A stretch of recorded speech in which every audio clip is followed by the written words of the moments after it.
Welcome to the video message for Parashat Bamidbar. Beginning of this week's portion describes the census, recounting Bnei Israel, and then describing the impeccable, beautiful order that was in the encampments in the desert. How Am Yisrael moved in the desert, how they encamped. One side you had three tribes north, in the south, west, and east. Each one of the three, they had a leader tribe with his big flag towering over all the other flags of the tribes. And then in this very center was the Kohanim and Levim lived.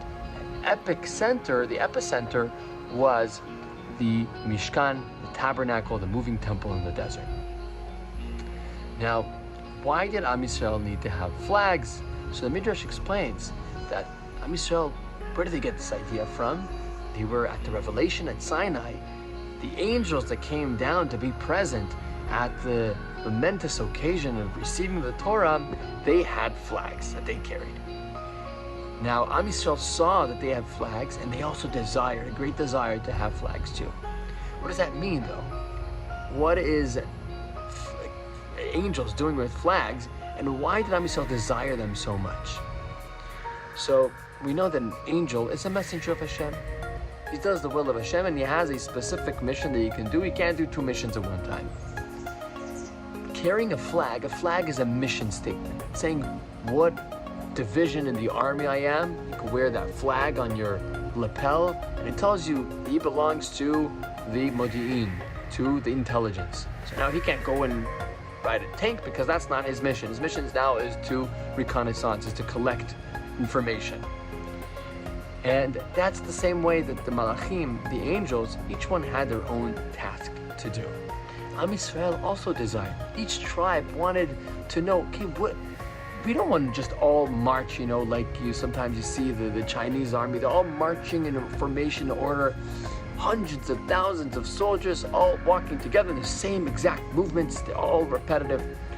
Each one of the tribes, we want to have our own character, we want to have our own way of approaching our Avodat Hashem, and we want to know what our mission, what our special talents are, what our special mission that Hashem gave us, and we could act that way.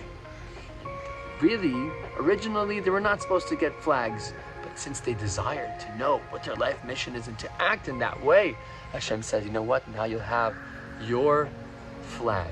Every individual also figuratively had their own flag to know, okay, this is my mission, these are my talents, this is what I'm good at, and that's how I will worship Hashem.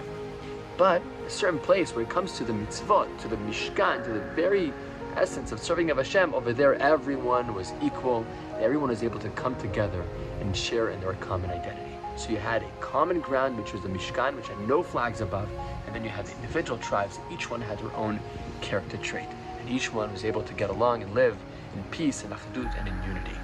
And we achieve that same type of harmony and a deep knowledge of what our mission in life is, and when we excel and have great bracha and blessings in our life.